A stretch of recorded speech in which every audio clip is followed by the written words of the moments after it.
Hey everybody, welcome back to the Current MMA YouTube channel. I'm your host, Gordo Gambles, and welcome back to Best Bets. Now, do I sound excited? Hopefully I do, because I am pumped.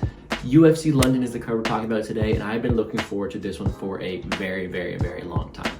Let's back up real quick. Come on guys, another winning week, 3-2 on official picks, but if you look at my unit sizing at my Twitter account, Gambles Gordo, you're able to see that we had a pretty good night once again. The big ones hit, missed on the long shot, but that's okay because everything's hitting this weekend. I got you guys. Here are my best bets for UFC London. Now, first looks on this card, look at all these favorites. Topuria, Pimblett, Nelson, Makayev, Pavlovich.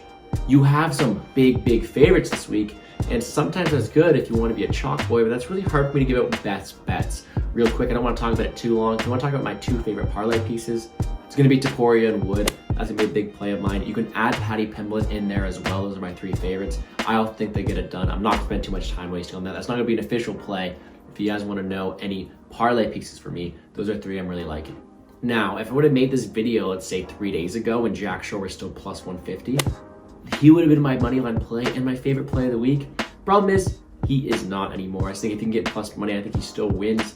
But I'm not as confident. I like that plus money juice because there's no debating Timur Valiev is a great fighter. Now, what I like best about Jack Shore is his fight IQ. I think he's able to get it done, and he will still be an official play for mine. But I wouldn't recommend playing him to as much exposure as I do unless you have that big plus money tag. I also think that playing Jack Shore by decision is a good look, but his money line right now, plus 100 is what we're going with. I think he is a very smart fighter who has those boxing combinations, who has the ground game to defend things. And if he wants to, he can push it against the fence to keep it real close against Timur Valiev. I think he's smart enough not to put himself in any dangerous missions on the ground or on the feet. And if he gets to those spots on the ground, he has the ground game to back it up. I say he wins here, and at plus money, I'm really loving it this week. Like I mentioned, so much juice on this card, especially when we're looking at totals. I think the Shamil Pavlovich fight goes under. I think Topuria finishes. I also think that the Nelson Sato fight goes under, but those are all too expensive to play. Let's go towards our first prop of the week in Muhammad Makayev inside the distance. Now, I was thinking a price tag of minus 110, and a lot of you guys are going to question me for picking him. Is he experienced enough? Where he may only be 5-0 on the professional record, he has a 23-0 amateur record. This guy has not lost a fight yet. And the best part about this is he has the tools to finish Durden here. Durden's been finished by submissions multiple times in the past. I think that's a real game plan for Makayev here. He looks to flow very well in transition on the ground, and he has the wrestling to get it there. I think it's just a matter of time before the young Muhammad Makayev puts out Cody Durden. All right, let's keep the prop train rolling. Submission time. There's 3 fighters really want to target their submission line this week. First of which being Gunnar Nelson. No, he hasn't fought in a while, but he's facing guys been subbed in all of his recent losses. I think Gunnar Nelson by sub is the way to go there.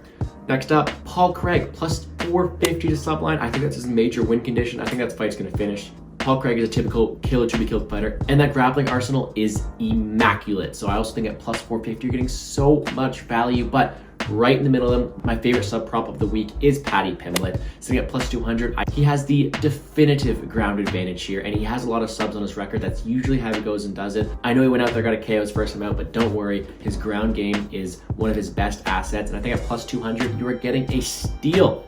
I do think he finishes out there. All 3 of the guys to sub, but the official play will be Pimblett by sub.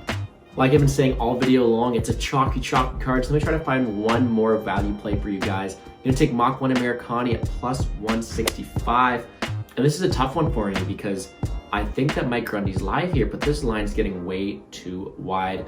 Grundy's a ground fighter, and Americani is also a ground fighter, so it really helps Americani to get to the ground because submission-wise, Americani has the edge. What usually happens with these types of fighters, though, is it stays on the feet because Grundy, where he's maybe the better takedown artist, doesn't want to go down there into Americani's arsenal.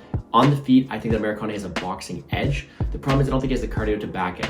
I line this fight at minus 120 for Grundy and plus 100 for Americani, so I do think I'm getting an edge here. It's not something I'm just running to go bet, though. So as our 3 favorite plays of the day are Makayev inside the distance, Jack Shore money line, and Pimblett by sub, I'm going to add in Americani and that Wood Topuria parlay as 2 other ones. Maybe half a unit on those because I'm not as confident, but there are 5 plays for you guys this weekend. Before I let you guys go, let's talk about this main event.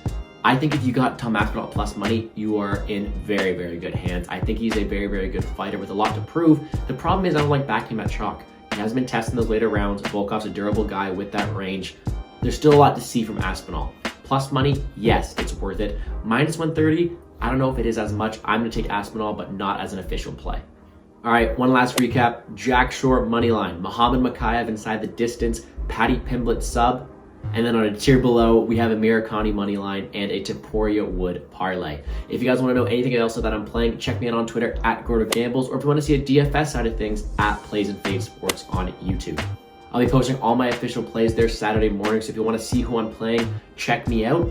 But there are 5 plays I'm absolutely loving for you guys, so hopefully that is enough to make you guys hit that subscribe button, show some love on the video, because we're looking to stay hot after 2 events of absolutely smashing it. So I appreciate your love and support. Let's make some money, guys.